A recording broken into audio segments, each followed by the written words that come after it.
یہی زبان جنت میں پہنچا سکتی ہے، اور یہی زبان کی بے احتیاطی بندے کو دوزخ کی گہرائیوں میں پہنچا سکتی ہے۔ ایک بار نبی پاک علیہ الصلوۃ والسلام سے سوال کیا گیا کہ حضور آپ میرے لیے سب سے زیادہ خطرناک اور نقصان دہ چیز کسے قرار دیتے ہیں؟ ہمارے ایک صحابی نے پوچھا حضور میرے بارے میں اب سب سے زیادہ خطرناک نقصان دہ چیز کسے فرماتے ہیں؟ آقا علیہ الصلوۃ والسلام نے اپنی زبان مبارک پکڑ کر ارشاد فرمایا اسے۔ ذرا غور کیجئے، it's not a normal thing. آپ دیکھیں اللہ نے ہر چیز کے لیے ہمیں دو چیزیں دی ہیں، دو پارٹس دیے ہیں، ہاتھ دو ہیں، کان دو ہیں، آنکھیں دو ہیں، پیر دو ہیں، زبان ایک ہی دی ہے، اس کے بھی 32 پہرے دار ہیں، مگر بندہ اس کا پہرا توڑ کر بھی رب کی نافرمانی کر جاتا ہے۔ غور کیجئے، کہا جاتا ہے کہ جو عقل مند ہوتا ہے نا اس کی زبان دل کے پیچھے ہوتی ہے، پہلے وہ سوچتا ہے کہ بولوں یا نہ بولوں، پھر بولتا ہے، اور جو بے وقوف ہوتا ہے نا اس کی زبان دل سے آگے ہوتی ہے، وہ پہلے بول کے بعد میں سوچ رہا ہوتا ہے کیا کہہ دیا۔ اللہ سلامت رکھے میرے شیخ طریقت ابیر اہل سنت کو، ان کا شاندار نعرہ ہے، مدنی چینل پر آپ نے سنا ہوگا، پہلے تولو بعد میں بولو، کیونکہ بولنے کے بعد آپ کئی بار پچھتائے ہوں گے کہ یار نہیں بولنا تھا، غلط بول گیا یار، اس کا دل ٹوٹ گیا، ناراض ہو گیا، جھگڑا ہو گیا، پارٹنرشپ ختم ہو گئی، ڈیل کینسل ہو گئی، گھر ٹوٹ گیا۔ یہ ساری چیزیں کس سے ہو رہی ہیں؟ یہ زبان سے ہو رہی ہیں۔ گھر میں جھگڑے، طلاقیں، جھگڑے، ناراضگیاں، غیبتیں، یہ زبان ہی تو ہے۔ اور اگر بندہ پہلے سوچ لیتا بولنے سے پہلے، قرآن کہہ رہا ہے اے ایمان والو اللہ سے ڈرو اور سیدھی بات کہو۔ اے میرے میٹھے اسلامی بھائیوں، وی ہیو ٹو انڈرسٹینڈ، اللہ نے یہ بہت بڑی نعمت دی ہے، زبان آفت نہیں ہے۔ زبان کتنی بڑی نعمت ہے، ذرا ایک تھوڑا سا 30 سیکنڈز کا پریکٹیکل سب مل کے کرتے ہیں۔ کہیے سبحان اللہ، زور سے کہیں، یہ در و دیوار گواہ ہو جائیں۔ سبحان اللہ، کہیے الحمدللہ، اب کہیے اللہ اکبر۔ ہم سب کو 30 سیکنڈز نہیں لگے، ہم میں سے کسی نے ہتھوڑا نہیں اٹھایا، کسی نے کوئی بہت بڑا کام نہیں کیا، اپنی اپنی جگہ بیٹھے رہے ہم سارے۔ ود ان 30 سیکنڈز آپ کو اندازہ ہے آپ نے کیا کما لیا؟ ماشاءاللہ بہت بڑی تعداد میں اسلامی بھائی ہیں اور بڑے ویل آف لوگ بھی ہیں، مگر تھوڑا ایگزامپل سمجھانے کے لیے ہم جتنے لوگ بیٹھے ہیں نا، ہم سارے اپنی ویلتھ جمع کر لیں، سارے اپنے پیسے جمع کر لیں، جو اکاؤنٹ میں ہیں بینک میں وہ بھی جمع کر لیں۔ گھبرائیے نہیں، میں لے نہیں رہا، سمجھا رہا ہوں آپ کو۔ اگر ہم ساری اماؤنٹ ٹوگیدر کر لیں، کیا ہم اس بات کی اتھارٹی رکھتے ہیں کہ ان تمام کروڑوں روپے سے ہم جنت میں ایک درخت خرید سکیں؟ ہم میں سے کوئی اس قابل نہیں ہے۔ جنت تو ہماری اوقات ہی نہیں ہے نا۔ مگر سنو میرے رب کے وعدے، اللہ کے حبیب کی زبانی ہم نے سنے، جو ایک بار سبحان اللہ کہے اللہ اس کے لیے جنت میں درخت لگا دیتا ہے۔ ایک بار پھر کہو سبحان اللہ۔ جو ایک بار الحمدللہ کہے اللہ اس کے لیے جنت میں درخت لگا دیتا ہے۔ جو ایک بار اللہ اکبر کہے اللہ اس کے لیے جنت میں درخت لگا دیتا ہے۔ لک ایٹ، کتنی بڑی نعمت ہے زبان۔ میں گھر بیٹھے کروڑوں نیکیاں کماتا رہوں۔ میرے آقا فرماتے ہیں بے شک اللہ تبارک و تعالی نے ایک فرشتہ میری قبر پر مقرر فرمایا ہے، جسے اللہ عز و جل نے تمام مخلوق کی آواز سننے کی طاقت عطا فرمائی ہے۔ Look at the listening power of that particular angel. وہ فرشتہ جو نبی پاک کے روضے پر ہے، اس کو صرف انسانوں کی نہیں، تمام مخلوق کی آوازیں سننے کی جو طاقت ہے اللہ نے عطا فرمائی۔ اللہ کے حبیب فرماتے ہیں فلا یصلی علی احد الی یوم القیامہ، پس تم میں سے جو شخص مجھ پر قیامت تک کوئی بھی درود پاک پڑھے گا، الا ابلغنی باسمہ و اسم ابیہ، وہ فرشتہ میری بارگاہ میں اس کا اور اس کے والد کا نام پیش کرتا ہے، اور کیا کہتا ہے؟ ھذا فلان ابن فلان قد صلی علیک، یا رسول اللہ فلاں بن فلاں نے آپ پر درود بھیجا ہے۔ اب اس حدیث کے بارے میں ذرا تھوڑا سا غور کیجئے گا۔ دو خوبصورت باتیں، ایک عقیدے کی بات اور ایک عشق کی بات۔ نبی پاک نے کیا فرمایا کہ میری قبر پر ایک فرشتہ، نبی پاک کے روضے پر آج بھی وہ فرشتہ موجود ہے، ادھر سے درود پاک پڑھے، فرشتہ مدینے میں وہ درود ہمارا سن لے گا۔ اچھا کبھی کیلکولیٹ کرنے کی کوشش کریں تو کیلکولیٹ تو نہیں ہو سکتا، all around the world Hare minute کتنے درود پڑے جا رہے ہوں گے۔ کوئی امریکہ میں پڑھ رہا ہے، کوئی افریقہ میں پڑھ رہا ہے، کوئی یورپ میں پڑھ رہا ہے، عرب ملکوں میں، Pakistan, India, all around the world, کدھر بھی کوئی درود پڑھے وہ فرشتہ سن لیتا ہے۔ اچھا، ایک ہے سننا، لسننگ، اور دوسرا ہے ریکگنائز کرنا، پہچان بھی لینا۔ موبائل میں ہمیں کال آتی ہے، آج کل بڑے سافٹ ویئر آ گئے ہیں، یہ تو پتہ چل جاتا ہے کس کی کال ہے، لیکن یہ نہیں پتہ چلتا کہ اس کے والد کا نام کیا ہے۔ فرشتہ پڑھنے والے کی آواز بھی سن لیتا ہے، اور جس نے درود پڑھا ہے اسے بھی پہچان لیتا ہے، اس کے والد کا نام بھی پہچان لیتا ہے۔ اب بڑی آسان سی بات ہے، آپ سب ماشاءاللہ پڑھے لکھے لوگ ہیں اور ویل آف لوگ ہیں، آپ کے گھر کے باہر ایک چوکیدار ہوتا ہے، ایک دربان ہوتا ہے، اور دنیا کا دستور ہے جو چوکیدار ہوتا ہے نا، اس سے زیادہ پاورفل بندہ اس گھر کے اندر ہوتا ہے، زیادہ اتھارٹی کا حاصل کرنے والا، زیادہ پاورفل وہ گھر کے اندر ہوتا ہے، باہر چوکیدار پیغام رساں ہوتا ہے۔ سمپل کوسچن ہے میرا، جس نبی علیہ الصلوۃ والسلام کے دربان کی سماعت کا عالم یہ ہے، اس آقا کی سماعت کا عالم کیا ہوگا؟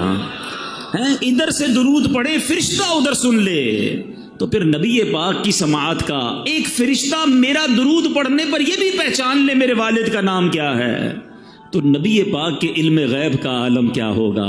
پھر ہم جو جھوم جھوم کر پڑھتے ہیں، درست ہی تو ہے کہ دور و نزدیک کے سننے والے وہ کان، یہ تو حدیث کی انٹرپریٹیشن ہے، دور و نزدیک کے سننے والے وہ کان، کان لعلے کرامت پہ لاکھوں سلام۔ اللہ نے نبی پاک کو کیسے کیسے کمالات سے نوازا، یہ بات تو ایک کلیریفیکیشن، ایک مسکنسیپشن بعض اوقات ہوتا ہے عقیدے کے حوالے سے ہو گیا۔ اب عشق والی بات، فرشتہ کیا کہتا ہے؟ یا رسول اللہ، فلاں بن فلاں نے آپ پر درود بھیجا ہے۔ دنیا میں جس کی ہم بڑی رسپیکٹ کرتے ہوں، بڑی محبت کرتے ہوں، جس کے بارے میں ہمارے دل میں بڑی عزت ہو، اور ہمیں کوئی آ کر بتائے کہ یار آپ کی ادھر بات ہو رہی تھی، فار ایگزامپل آپ، ہر کوئی اپنے پیر سے بڑی محبت کرتا ہے، آپ کو کوئی کہے یار آپ کے پیر و مرشد کے پاس آپ کا ذکر ہو رہا تھا، آپ کہیں گے اچھا واقعی میری بات ہو رہی تھی؟ ہاں آپ کی بات ہو رہی تھی۔ اچھا بتاؤ تو صحیح کیا بات ہو رہی تھی؟ بندہ ریپیٹ کرتا ہے، اچھا کس حوالے سے بات ہوئی؟ واقعی میرا نام لیا گیا تھا ادھر۔ جس کی بھی آپ دنیا میں رسپیکٹ کرتے ہیں، اگر آپ کا ذکر اس کے پاس ہو، یو فیل ویری ویل، آپ کو بہت اچھا لگتا ہے، اور اچھی بات ہے یہ۔ سچ بتاؤ، ایک غلام کے لیے اس سے بڑی کیا سعادت ہے؟ میں ادھر درود پڑھوں، ادھر فرشتہ نہ صرف میرا نام بارگاہ رسالت میں پیش کرے، میرے والد کے نام کے ساتھ پیش کرے کہ آقا آپ کے فنا غلام نے آپ کو یاد کیا ہے، آپ پر درود بھیجا ہے۔ خوش نصیب ہے وہ اسلامی بھائی جو روزانہ سینکڑوں بار، ہزاروں بار درود پڑھتے ہیں۔ ارے جس کا نام روزانہ سینکڑوں بار بارگاہ رسالت میں لیا جائے، بار بار نام لیا جائے، ارے کبھی تو نبی پاک فرمائیں گے کہ ہمارا غلام ہمیں روز یاد کرتا ہے، چلو آج اس کی بگڑی بنا دیتے ہیں، آج اس کی جھولی بھر دیتے ہیں۔ اور یاد رکھنا میٹھے اسلامی بھائیوں، ایک ہی نگاہ پڑھنے کی دیر ہے، نبی پاک نے اگر ایک بار توجہ فرما لی نا، شاعر لکھتے ہیں یاد رکھو اگر اٹھ گئی ایک نظر، یاد رکھو اگر اٹھ گئی ایک نظر، جتنے خالی ہیں سب جام بھر جائیں گے۔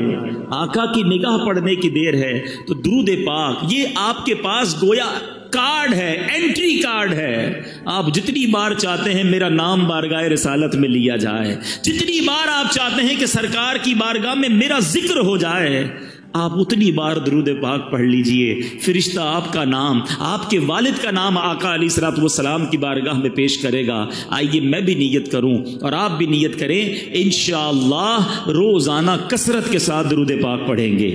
حضرت اسید بن حفیر رضی اللہ تعالیٰ عنہ کے بارے میں آتا ہے، ایک بار آپ سورہ بقرہ کی تلاوت اپنے گھر میں کر رہے تھے، آپ کے گھر کے باہر آپ کا بچہ چھوٹا سا وہ بھی بیٹھا تھا، اور ایک گھوڑا بندھا ہوا تھا، وہ گھوڑا اچھلنے لگا۔ حضرت اسید کہتے ہیں میں نے تلاوت روک دی، گھوڑا بھی کام ڈاؤن ہو گیا، دوبارہ تلاوت کی، دوبارہ گھوڑا اچھلنے لگا۔ آپ کہتے ہیں مجھے ڈر لگا یہ گھوڑا بچے کو نہ تکلیف پہنچا دے، پھر میں نے قرآن پڑھنا روک گیا، پھر گھوڑا کام ڈاؤن ہو گیا۔ تھرڈ ٹائم کہتے ہیں میں نے تلاوت کی، پھر گھوڑا اچھلنے لگا۔ میں نے سوچا بچے کو اٹھا لیتا ہوں، باہر صحن میں جب بچے کو اٹھانے آیا، حضرت اسید کہتے ہیں میں نے آسمان کی طرف دیکھا، آسمان پر جیسے ابھی آپ کو فانوس نظر آ رہے ہیں، کہتے ہیں عجیب و غریب کمکمے فانوس تھے، لیمپس تھی، میں حیران ہو گیا، پورا آسمان بھرا ہوا تھا۔ میں بچے کو لے کر اندر آ گیا، صبح نبی پاک کے دربار میں گیا، آقا سے عرض کیا آقا رات بڑا عجیب معاملہ ہوا، میں تلاوت کر رہا تھا، باہر نکلا تو بڑا عجیب سما تھا آسمان پر، اللہ اکبر۔ سنیے نبی پاک نے کیا فرمایا، آقا فرماتے جس کا مضمون ہے اے اسید وہ فرشتے تھے جو تمہاری تلاوت سن کر زمین پر آ رہے تھے، اگر تم تلاوت جاری رکھتے تو صبح سارے شہر والے فرشتوں کی زیارت کر لیتے۔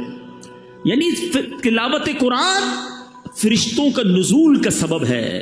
ہم لیکن کتنا تلاوت کرتے ہیں؟ آج بہت بڑی تعداد میں یہاں عاشقان رسول موجود ہیں، ہمارے پاس کتنی ساری چیزوں کے لیے ٹائم ہے۔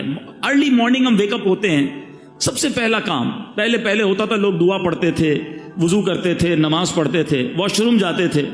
اب پہلا کام موبائل ڈھونڈتا ہے بندہ، موبائل ڈھونڈا، سب سے پہلے واٹس ایپ چیک کرنا ہے۔ اچھا واٹس ایپ میں بھی امپورٹنٹ میسج پہلے، کیونکہ اب تو بہت سارے واٹس ایپ ہیں، کچھ لوگوں نے مارک کر کے رکھے ہوتے ہیں ٹاپ پریورٹی۔ جو ای میل والے ہیں وہ ای میل پہلے کھولتے ہیں، بزنس گروپ الگ بنائے ہیں، امپورٹنٹ میسج مس نہ ہو جائے۔ ہماری لائف اسی کے گرد چل رہی ہے، جتنا امپورٹنٹ ہمارا کانٹیکٹ ہے، کسٹمر کی ای میل مس نہ ہو، فیملی کے میسیجز مس نہ ہو، کوئی بڑا زبردست ہمارا دوست ہے اس کا میسج مس نہ ہو، سب سے پہلے رپلائی دیتے ہیں اس کو۔ میں آپ سے پوچھنا چاہتا ہوں، آپ کو سارے پیغامات کی فکر ہے، قرآن کس کا پیغام ہے؟ قرآن اللہ کا پیغام ہے۔ کیا ہمارے پاس قرآن کے لیے ٹائم نہیں ہے؟ قرآن سیکھنے کے لیے ٹائم نہیں ہے؟ قرآن پڑھنے کے لیے ٹائم نہیں ہے؟ کیا میں اور آپ اللہ کو قیامت کے دن یہ جواب دے سکیں گے کہ مالک کریم بڑی بیزی لائف تھی، بزنس بھی تھا، فیملی بھی تھی، قرآن کے لیے ٹائم نہ ملا؟ نہ کرے میرے میٹھے اسلامی بھائیوں ایسا۔ ذرا غور سے سنیے گا، تورات شریف میں اللہ تبارک و تعالیٰ کیا ارشاد فرماتا ہے؟ فرماتا اے بندے کیا تجھے مجھ سے حیا نہیں آتی؟ تو راستے میں چل رہا ہوتا ہے، تیرے پاس کسی بھائی کا خط آتا ہے تو تو راستے سے ہٹ کر بیٹھ کر اس کی ایک ایک حرف کو بغور پڑھتا ہے۔ آج واٹس ایپ آتا ہے، پہلے خط آتے تھے۔ آج آپ کو پراپر کوئی دوست کا پیغام آئے کتنا امپورٹنس دیتے ہیں۔ اللہ فرماتا ہے دوست کا خط آئے اس کا ایک ایک حرف بغور پڑھتا ہے۔ قرآن میری کتاب ہے، میں نے تیری طرف نازل کی ہے، دیکھ اس میں کتنی تفصیل ہے، میں نے کتنی بار تجھے اس میں سمجھایا ہے کہ تو اس کے طول و عرض میں غور کرے، مگر پھر بھی تو اس سے اعراض کرتا ہے، پھر بھی اس سے منہ موڑتا ہے۔ کیا میرا مرتبہ، جملہ سنیے گا، اللہ فرماتا ہے کیا میرا مرتبہ تیرے نزدیک تیرے بھائیوں سے بھی کم ہے؟ اے میرے بندے تیرے پاس تیرا کوئی بھائی بیٹھتا ہے تو تو اس کی طرف مکمل توجہ کرتا ہے اور اپنے دل کو مکمل طور پر اس کی باتوں کی طرف متوجہ کرتا ہے۔ اگر اس دوران کوئی شخص دوسرا بات کرے، آپ دونوں کی باتوں میں خلل پیدا کرے، آپ اسے روک دیتے ہیں، خاموش کر دیتے ہیں۔ اللہ فرماتا ہے اب جب کہ میں تیری طرف متوجہ ہوں اور تجھ سے کلام کر رہا ہوں تو تیری حالت یہ ہے کہ تیرا دل مجھ سے اعراض کرنے والا ہے، مجھ سے دور ہونے والا ہے۔ کیا تو نے مجھے اپنے بھائیوں سے بھی کم مرتبہ سمجھ لیا ہے؟ سوچئے، قرآن سے دوری یہ اللہ سے دوری ہے، اللہ کے پیغام سے دوری ہے۔ میلاد ہم سارا سال منائیں، ضرور منائیں، مگر ہمارے ہی آقا تو قرآن لے کر آئے نا۔ سب سے بڑا معجزہ قلب مصطفیٰ پر نزول قرآن ہے، مگر آج ہم قرآن کو کتنا پڑھتے ہیں؟ کچھ نہ کچھ تو روز پڑھ سکتے ہیں۔ میں آج صرف 3 آیتیں آپ کے لیے لے کر آیا ہوں، میں صرف آج 3 آیتوں کی تلاوت کروں گا کہ آپ کے رب نے، میرے رب نے ہمیں کیا فرمایا۔ اندازہ ہوگا آپ کو کہ ایک آیت میں گویا حکایت کا، حکمت کا، رہنمائی کا سمندر موجود ہے۔ سنتے جائیے اور ایمان تازہ کرتے جائیے۔ اللہ قرآن میں فرماتا ہے یا ایھا الذین آمنوا اتقوا اللہ وقولوا قولا سدیدا۔ اب اس آیت ہے، اس کا ذرا ترجمہ سنتے ہیں۔ اے ایمان والو، اللہ سے ڈرو اور سیدھی بات کہو۔ اللہ کیا فرماتا ہے؟ اللہ سے ڈرو اور سیدھی بات کہو۔ اس میں علماء فرماتے ہیں کہ سیدھی بات کرنا، زبان کی احتیاط کرنا، اس میں ہمیں زبردست درس دیا جا رہا ہے۔ مگر آج ہم کیا کر رہے ہیں؟ ذرا غور کیجئے، اللہ کے حبیب علیہ الصلوۃ والسلام کیا فرماتے ہیں؟ اللہ کے حبیب فرماتے ہیں جب انسان صبح کرتا ہے تو تمام اعضاء زبان سے ریکویسٹ کرتے ہیں ہمارے بارے میں اللہ سے ڈرنا، اگر تو ٹھیک رہی تو ہم بھی سیدھے رہیں گے، اور اگر تو ٹیڑھی ہو گئی تو ہم بھی ٹیڑھے ہو جائیں گے۔ نبی پاک علیہ الصلوۃ والسلام کو اللہ نے کیسی اتھارٹی دی. ہم ساری چاہتے ہیں جنت میں جائیں, but nobody have guarantee to go in heaven. ہم میں سے کسی کے پاس یہ گارنٹی نہیں ہے کہ ہم جنت میں جائیں گے کہ نہیں. مگر دیکھو میرے رب نے اپنے حبیب کو کیسا اختیار دیا. اللہ کے حبیب نے گارنٹی دی ہے. سنو بخاری کی حدیث, میرے آقا فرماتے ہیں کہ اگر تم مجھے دونوں جبڑوں اور دونوں ٹانگوں کے درمیان والی چیز کی حفاظت کی ضمانت دو, میں جنت کی ضمانت دیتا ہوں. زبان کی اور شرمگاہ کی, یہ دو چیزیں ایسی ہیں جس میں ہمیں احتیاط کرنی ہے. ایک اور حدیث پاک میں آقا فرماتے ہیں سب سے زیادہ جنت میں لے جانے والے عمل حسن اخلاق ہے, اللہ سے ڈرنا ہے. اور جہنم میں سب سے زیادہ لے جانے والا اگر کوئی عمل ہے تو وہ منہ ہے اور شرمگاہ ہے. یا تو پرائیویٹ پارٹس کا غلط استعمال یا اپنی زبان کا غلط استعمال. اللہ کے حبیب فرماتے ہیں, سنو میرے نوجوانوں جو ٹیلی فون پر دیگر جگہوں دوستوں میں بیٹھ کر گندی باتیں فحش گوئی کرتے ہیں, اللہ کے حبیب فرماتے ہیں جس کا مضمون ہے اس بندے پر جنت حرام ہے جو فحش کلامی کرتا ہے. یہ زبان بڑی آسانی کے ساتھ جہنم میں پہنچا سکتی ہے. خدا را سمجھیے, دیکھیں نا ایمان کا تعلق کس سے ہے. زبان سے کلمہ پڑھ لے کوئی شخص, ساری زندگی کفر میں ہو, کلمہ پڑھے دل کی تصدیق کے ساتھ, وہ کفر سے ایمان میں آ جائے گا. لیکن یہی مسلمان اگر کفریہ کلمہ بک دے, اللہ ہمارے ایمانوں کی حفاظت فرمائے, مگر یہ بے باکی, یہ جو ہے نا جو منہ میں آیا بڑھ بڑھ کری جانا, بولی جانا, دوستوں کو ہنسانے کے لیے جھوٹ بولنا, لطیفے سنانا, چٹکلے سنانا, ہمیں اس لیے زبان نہیں دی گئی ہے. کہیں ایسا نہ ہو کہ کوئی ایسا جملہ زبان سے نکل جائے کہ اللہ ناراض ہو جائے اور جہنم مقدر بن جائے. پلیز, قرآن کہہ رہا ہے اے ایمان والو اللہ سے ڈرو اور سیدھی بات کرو. ایک اور آیت قرآنی پیش کرتا ہوں. میں نے جس طرح بیان میں کہا میں آج آپ کو صرف 3 آیتیں سنانے آیا ہوں, لیکن آج ایک وعدہ لے کر جانا ہے کہ آج انشاءاللہ ہم یہ جذبہ لے کر جائیں گے کہ اب قرآن سے کنیکشن مضبوط کریں گے, اب قرآن پڑھنے والے اور سمجھنے والے بنیں گے. قرآن سے دور رہ کر زندگی اچھی نہیں. اللہ قرآن میں ارشاد فرماتا ہے, اگلی آیت اللہ فرماتا ہے یا ایھا الذین آمنوا اتقوا اللہ وکونوا مع الصادقین. ترجمہ سنیے, اے ایمان والو اللہ سے ڈرو اور سچوں کے ساتھ ہو جاؤ.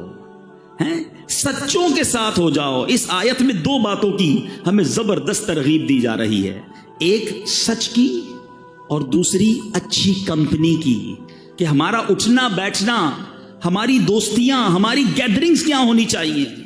سچ کی جہاں تک بات کریں, بزرگ بیٹھے ہیں, پہلے کیا ہوتا تھا, پہلے لوگ کہتے ہیں یار بندہ کبھی کبھی جھوٹ بول دیتا ہے, مگر آج ایسا فیل ہوتا ہے کہ بندہ کبھی کبھی سچ بولتا ہے. اتنا جھوٹ ہو گیا عام, اتنی عادت خراب ہو گئی, ہر بات میں جھوٹ, مذاق میں جھوٹ. ہم اس کو کوئی گناہ ہی نہیں سمجھتے. بچے کے سامنے جھوٹ بول دیا, کاروبار میں جھوٹ بول دیا, دوستوں میں بیٹھے خواہ جھوٹ بول دیا, ساری دنیا گھما دی دوستوں کو, ادھر بھی گیا تھا ادھر بھی گیا تھا. بھائی نہیں گئے تھے تو کیا ضرورت ہے بولنے کی, آپ کے پاس نہیں ہے اتنا مال و دولت تو کیا ضرورت ہے اپنی تمام چیزوں کو بڑا کے بیان کرنا. خدا را سمجھیے, بعض اوقات کوئی فائدہ بھی نہیں ہوتا, پھر بھی بس خواہ جھوٹ بولنا, کدھر گئے تھے تو ادھر گیا تھا, نہیں گیا تھا. نہ کریں ایسا. خدا را اللہ تعالیٰ کو سخت ناپسند ہے جھوٹ, اسلام میں سخت ناپسندیدہ ہے. بلکہ ایک اور آپ کو بات بتاؤں, جھوٹ ایسا جرم ہے جو صرف اسلام میں نہیں, دنیا کے تمام ریلیجنز میں کسی مذہب میں جھوٹ پسندیدہ نہیں ہے. کسی نیشن کے اندر, دنیا کی کسی قوم میں جھوٹ پسندیدہ نہیں ہے. مگر افسوس یہ ہے کہ جو اسلام سچ لے کر آیا, آج مسلمان کہلانے والا جھوٹ بولتا ہے. آقا کون ہے؟ سیدی اعلیٰ حضرت لکھتے ہیں سچی بات سکھاتے یہ ہیں. سچی بات سکھانے والے آقا کا امتی جھوٹ کیسے بولے؟ سوچئے نا, حدیث کے الفاظ ہیں جب بندہ ایک بار جھوٹ بولتا ہے, فرشتہ اس کے منہ کی بدبو سے 1 میل دور ہو جاتا ہے. اب آپ سوچیں میں جھوٹ بول کے ساری فرشتوں کو دور کر بیٹھا تو کدھر سے گھر میں رحمت آئے گی؟ منافقت کی علامت کہا نبی پاک نے جھوٹ بولنے کو. پیارے آقا علیہ الصلوۃ والسلام معراج کی رات جب آسمانوں پر تشریف لے گئے, جہنم کے طبقات کو ملاحظہ کیا تو آپ نے دیکھا کہ ایک بندے کو اس کے گال چیرے جا رہے تھے, ہک کے ذریعے گال چیرا جا رہا تھا, گدی تک لے گئے. پھر دوسرے گال پر فرشتے آئے, اس کو چیرا تو پہلا ٹھیک ہو گیا. نبی پاک نے پوچھا یہ کون ہے؟ جبریل امین سے. عرض کی حضور یہ وہ ہیں جو جھوٹ بولتے تھے، کیسے برداشت کریں گے یہ عذاب؟ خدارا میرے میٹھے اسلامی بھائیوں، ہمارا مذہب، ہمارا اسلام، ہمارا قرآن، نبی پاک کی تعلیمات ہمیں سچ کا درس دیتے ہیں. ہم تو ڈیلیبریٹلی یا ان ڈیلیبریٹلی اپنے بچوں کو بچپن سے ہی جھوٹ کی تربیت دیتے ہیں نا. گھر میں موجود ہیں، بچے سے کہیں گے بیٹا کہہ دو ابو نہیں ہے گھر پہ، سو رہے ہیں ابو، سو رہے ہیں، بہت بیزی ہیں ابو صاحب، ٹی وی دیکھ رہے ہیں، کہہ رہے ہیں بہت بیزی ہے. اچھا بچہ یہ کنوے تو کر دیتا ہے آپ کا میسج، مگر وہ سیکھ کیا رہا ہے کہ جب بھی پرابلم ہو جھوٹ بول دینا چاہیے، نہیں ملنا ہے تو جھوٹ بول دیں. یہی بیٹا بڑا ہو کر پھر ابو کو گھما رہا ہوتا ہے، نہیں ابو میں مسجد گیا تھا، میں تو دوستوں میں بیٹھا تھا، قرآن پڑھنے گیا تھا. سنیما گھر پہ بیٹھ کر آپ کو گھما رہا ہے. کیوں؟ آپ نے ہی بچپن میں ٹریننگ دی نا. سیکھو غوث پاک کی والدہ سے، بغداد جا رہے کا بیٹا ہر حال میں سچ بولنا. ڈاکو آ گئے، غوث اعظم نے ادھر بھی سچ بولا، مال نہ گیا، سارے قافلے نے توبہ کر لی. سچ کو آنچ نہیں ہے، کاش ہم ہر حال میں سچ بولنے والے بن جائیں. حدیث پاک سنیے، سچ کی فضیلت پر ایمان تازہ ہو جائے گا. اللہ کے حبیب علیہ الصلوۃ والسلام فرماتے ہیں بے شک سچائی بھلائی کی طرف ہدایت دیتی ہے اور بھلائی جنت کی طرف لے جاتی ہے، اور آدمی برابر سچ بولتا رہتا ہے یہاں تک کہ وہ صدیق ہو جاتا ہے. آئے ہائے، جب یہ حدیث سنی نا میں نے، اللہ سے دعا ہے کہ ہم اللہ کی بارگاہ میں صدیق بن جائیں. جھوٹ بولنے والوں سنو اسی حدیث کا اگلا پارٹ. اللہ کے حبیب کہتے ہیں جھوٹ بدکاریوں کی طرف لے جاتا ہے اور بدکاریاں جہنم میں پہنچاتی ہیں، اور آدمی برابر جھوٹ بولتا رہتا ہے یہاں تک کہ وہ اللہ تعالی کے نزدیک کذاب لکھ دیا جاتا. اس سے بڑا بدبخت کون ہے جو اللہ کی بارگاہ میں کذاب لکھا ہوا ہے؟ نہ کرے ایسا. آج سچی پکی توبہ کرے. آپ کو ایک اور بات بتاؤں، بہت سارے اسلامی بھائی دوست ملتے ہیں، جاننے والے ملتے ہیں، ڈاکٹر بھی ہو سکتا ہے یہاں بیٹھے ہوں گے، وہ بھی بتائیں گے. آج کل بہت بڑی ایک پرابلم ہے ڈپریشن. نیند نہیں آتی، سکون نہیں آتا. آپ کو پتا ہے سچ جو بولنے والا ہوگا نا وہ پرسکون رہے گا، وہ ریلیکس ہوگا کیونکہ وہ سچ کہہ رہا ہے. اور جھوٹ بولنے والا آپ کو بہت مضطرب ملے گا، ٹینشن میں ملے گا. اس کی وجہ بھی ہے نا، لاجیکلی وجہ بھی ہے. ایک بندے کو جھوٹ بولا ہے کہ میں فلاں جگہ پہ رہتا ہوں، ایک کو یہ کہا ہے میرا کاروبار یہ ہے، حالانکہ نہ کاروبار یہ ہے نہ رہتا ادھر ہے. آفس میں جو جاب کرتے ہیں انہوں نے اپنی نانی مار دی ہے آفس میں، ایک بار بیمار بتایا، دوسری بار انتقال بتا دیا. اب ساری زندگی یاد رکھنا پڑے گا کہ آفس میں نانی کا انتقال ہو گیا ہے، اب آفس میں دوبارہ نانی بیمار نہیں ہو سکتی. تو اب ٹینشن ہے نا، سنبھالنی پڑے گی. جدھر جدھر جھوٹ بولا وہ فائل سنبھالنی پڑے گی. اس کو طارق روڈ کی جگہ ڈیفینس بتایا ہوا ہے، اب یہ جب بھی ایڈریس پوچھے گا اس کو ڈیفینس ہی بتانا ہے، اب یہ فائل بھی سنبھالو. تو وہ بیچارہ تو نہیں کہوں گا اس کو، وہ جھوٹا جو ہے وہ اسی ٹینشن میں رہتا ہے کہ ایک جھوٹ بولا اب اس کو سنبھالنا ہے.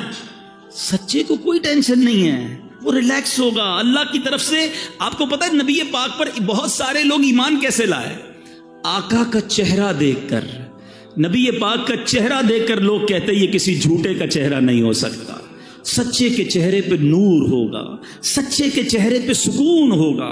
آج اپنی ڈکشنری سے جھوٹ نکال دیجئے. لوگ کہتے ہیں جناب کاروبار نہیں چل سکتا. مولانا صاحب تقریر تو کر لیتے ہو، ہماری مارکیٹ میں آؤ، ہماری مارکیٹ میں سارے ہی جھوٹ بولتے ہیں، ہم سچ بولیں گے ہم سے کون لے گا؟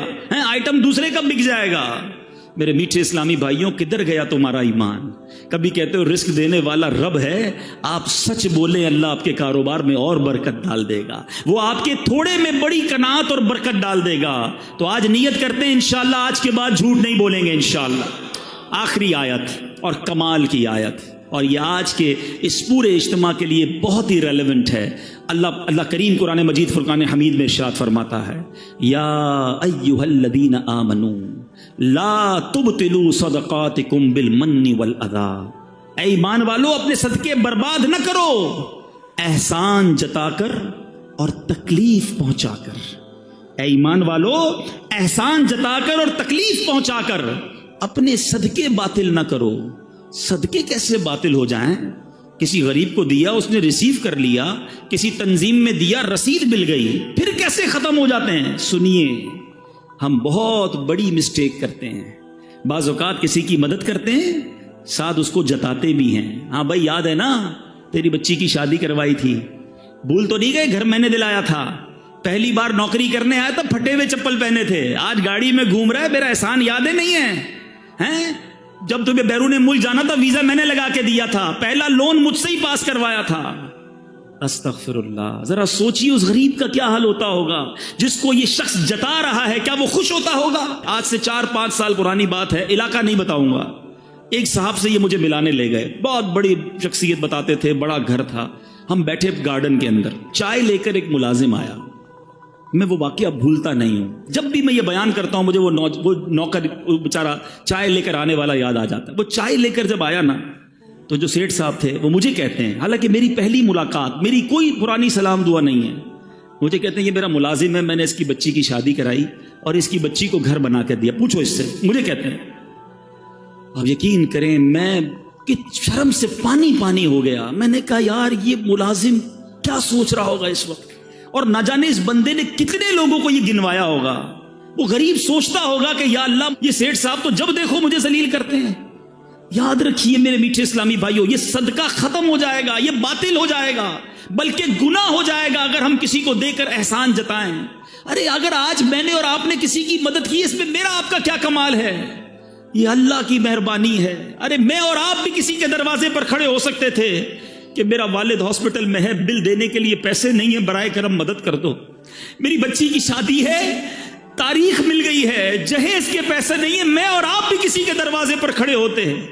اگر آج اللہ نے مجھے اور آپ کو دینے والا بنایا تو ہم احسان جتائیں گے, ہم کوئی اپنی بڑائی بیان کریں گے؟ ارے اللہ کا شکر ادا کیا کرو. خدا کی قسم جس کو رب نے دینے والا بنایا وہ زکات دے, ساتھ سجدہ بھی کرے کہ مولا تیری مہربانی, تو نے دینے والا بنایا. آج لوگ میرے پاس آتے ہیں, میں انہیں دیتا ہوں, اللہ یہ تیری مہربانی, میرے اندر کوئی کمال کوئی ہوشیاری نہیں. آج صدقے دے کر خیرات دے کر نام چاہیے, اعلان چاہیے. یاد رکھو یہ برباد ہو جائے گا. جو لوگوں کو دکھانے کے لیے صدقہ کرتے ہیں, لوگوں کو دکھانے کے لیے عبادت کرتے ہیں, وہ صدقہ قبول نہیں ہے. میں جانوں, میرا رب جانے. اگر کسی کے ساتھ مہربانی کی سچ بتاؤں, جو ادارے, جو غریب لوگ, جو تنظیمیں ہماری زکات لیتی ہیں نا, یہ محسن ہیں ہمارے, ان کا شکریہ ادا کرو کہ یہ مال کا میل لے کر جاتے ہیں ہمارے. مگر ہم صدقہ دے کر احسان جتائیں. اور پھر ایک اور غلطی جو کرتے ہیں ہم ہے, قرآن کہتا ہے تکلیف پہنچا کر, اچھا یا تو احسان جتائیں گے یا ایکسپیکٹیشن ہوگی کہ یار صدقہ دیا ہے, گھر بنایا, اب دعوت تو کرے گا نا میری. عجیب آدمی ہے, مجھے سے قرضہ لیا, نکلا سامنے سے سلام بھی نہیں کیا. یہ کیا ہے؟ آپ کی کوئی ایکسپیکٹیشنز ہیں, آپ ان سے کچھ بدلہ چاہتے ہیں کہ آپ نے مدد کی ہے تو یہ آپ کو بدلے میں کچھ دے. پھر آپ نے اللہ کے لیے کیا کیا؟ عمرے پر بھیجیں گے, حج پر بھیجیں گے. دیکھو بھائی, ہر چکر پہ میرا نام لینا, میرے ابو کے نام کا عمرہ کرنا, وہاں جا کے فون بھی کرنا, میسج بھی کرنا. ارے اللہ کے بندے, آپ یہ کیا کر رہے ہیں؟ آپ بھول جائیں دے کر. آپ جانیں, آپ کا رب جانے, وہ کچھ بھی نہ کرے نا عمرے پہ جا کر, ہر قدم پر آپ کو نیکی ملنی ہے. اللہ کی رضا کے لیے کام کرنا سیکھیے میرے میٹھے اسلامی بھائیوں. بہت ساری بڑی تعداد میں یہاں پر اسلامی بھائی ہیں. میں سب سے ایک کوسچن آج چھوڑ کے جانا چاہتا ہوں, میں بھی اس کے بارے میں غور کروں. ایسی کتنی نیکیاں ہیں میرے پاس, اور ایسی کتنی نیکیاں ہیں آپ کے پاس جو فقط میں جانوں اور میرا رب جانے. اپنے بارے میں چیک کر لو, ہم سارے چیک کر لیں. پہلے ایک بات بڑی مشہور تھی, نیکی کر دریا میں ڈال. آج تو نیکی کر اور فیس بک پہ ڈال. یہ سوشل میڈیا نے ہم کو کہیں کا نہیں رکھا ہے, ہر چیز لوگوں کو بتانی ہے. چھپ چھپ کر کیے جو کام وہ بھی لوگوں کو بتانے ہیں. خدا را نکل آئے اس سے. کیوں بتاؤں کہ میں نے کتنے عمرے کیے, کتنے حج کیے, کتنے روزے رکھے؟ اگر کوئی تہجد پڑھتا ہے بڑی بات ہے, مگر بتانے کی جلدی کیوں ہے؟ نہ کریں ایسا. پرانی 15 سال پرانی نیکیاں لوگوں کو یاد ہیں. کل جھوٹ بولا تھا یاد ہے, آج صبح آنکھوں نے حرام دیکھا وہ یاد, اس پر توبہ کر لی آپ نے؟ جو آپ لوگوں کو بتا رہے ہیں کہ میں نے اتنے سال پہلے حج کیے اور عمرے کیے اور مسجد بنائی اور فلاں بچیوں کی شادیاں کرائیں. خدا را اپنی نیکیوں کو چھپانا سیکھیے. اخلاص کی تعریف پتہ ہے کیا ہے؟ علماء فرماتے ہیں اخلاص کی ڈیفینیشن یہ ہے کہ جس طرح بندہ اپنے گناہوں کو چھپاتا ہے. آپ میں سے کوئی ہے جو چاہے میرے گناہ لوگوں کو پتہ چل جائیں؟ کل میں نے یہ گناہ کیا, یہ غلطی ہو گئی, کوئی نہیں چاہتا, چھپاتے. فرمایا جس طرح گناہ کو بندہ چھپاتا ہے اس طرح اپنی نیکیوں کو چھپائے. اللہ کرے کہ یہ عادت نصیب ہو جائے. اللہ کرے کہ اللہ کی رضا کے لیے عبادت کرنا نصیب ہو جائے. یہ میلاد بھی جو ہے نا بہت اچھی بات ہے, ضرور منانا چاہیے. یہ میلاد بھی اللہ کی رضا کے لیے ہو. اگر اس لیے میلاد منایا کہ لوگوں میں واہ واہ ہو, ثواب نہیں ملنا. اور اس لیے ہو کہ اللہ راضی ہو جائے, اللہ کے حبیب راضی ہو جائیں, ان کا چرچا اور بلند ہو, آپ کی مال میں کاروبار میں برکتیں شروع ہو جائیں گی, مگر نیت اچھی ہو. اب آخری بات, شیطان اتنا مردود ہے. ابھی میں جو بیان کر رہا ہوں نا, اب اس بیان کے دوران بھی شیطان جو ہے وہ خیال یہ لا رہا ہوگا کہ یار یہ صحیح کہہ رہے ہیں, وہ فلاں بندہ ہے نا وہ بڑا ہی لوگوں کو دکھا کر چندہ دیتا ہے, فلاں جو ہے نا وہ بڑا ریاکار ہے, دکھلاوے والا. ہمیں کوئی اور یاد آ رہا ہے, بیان سن رہے ہیں, بندہ کوئی اور یاد آ رہا ہے. اور اللہ کے بندوں, ہمیں کسی اور کے بارے میں نہیں سوچنا, اپنی اصلاح کرنی ہے. اپنے بارے میں سوچیں کہ میرے اندر اگر یہ ہے کہ میں دوسروں کو بتاؤں میں کیا کیا کرتا ہوں, تو پھر اپنا علاج کرے. دوسروں کے بارے میں وی ہیو نو پیرامیٹر. اگر مثال کے طور پہ کوئی بندہ چندہ دیتے وقت, نیکی کرتے وقت لوگوں کو بتاتا ہے, ہم یہ کوئی ہمارے پاس پیرامیٹر نہیں ہے کہ ہم کہیں کہ یہ ریاکاری کر رہا ہے, یہ دکھلاوا کر رہا ہے. وہ جانے, اس کا رب جانے. انما الاعمال بالنیات. مثال دیتا ہوں, ادھر آ کر کوئی بندہ اعلان کرتا ہے کہ بھائی میں 1 لاکھ روپے مسجد میں دیتا ہوں. کیا پتا اس کی نیت یہ ہو کہ سارے لوگ سنیں, یہ بھی دیں, ثواب ملے گا اسے. یہ اعلان ریاکاری نہیں, دکھلاوا نہیں. ہاں اس لیے کرے کہ جناب ساری دنیا میں واہ واہ ہو جائے, سب کہے میں کتنا بڑا سخی ہوں, تو یہ عمل گناہ ہو جائے گا. انما الاعمال بالنیات. ہم کسی پر فتویٰ نہ لگائیں. میں آج اپنی اور آپ کی اصلاح کے لیے آیا ہوں. سارے اسلامی بھائی, اسلامی بہنیں اپنے بارے میں سوچیں کہ ہم کدھر کدھر یہ مسٹیک کر جاتے ہیں, اور اگر ایسا ہے تو اس عادت سے نکل آئیں. معذرت کے ساتھ, یہ عورتوں میں بہت زیادہ ہے. کسی رشتہ دار کی مدد کر دی, اب گھما پھرا کے کسی بھی طریقے سے, کسی بھی بہانے سے اس کے سامنے یہ بات, یا تو اس کے سامنے کرنی ہے, اس کی پیٹھ پیچھے کرنی ہے کہ ہم نے جناب اس کا یہ کام کر دیا. نہ بتائیں کسی کو, نہ کریں کسی کے ساتھ ایسا. قرآن کہتا ہے یا ایھا الذین آمنوا لا تبطلوا صدقاتکم بالمن والاذی. ایمان والو, اپنے صدقے باطل نہ کرو احسان جتا کر, تکلیف پہنچا کر. بہرحال میرے میٹھے اسلامی بھائیوں, بہت مختصر ٹائم ہوتا ہے, ظاہر ایک ہی بیان ملتا ہے,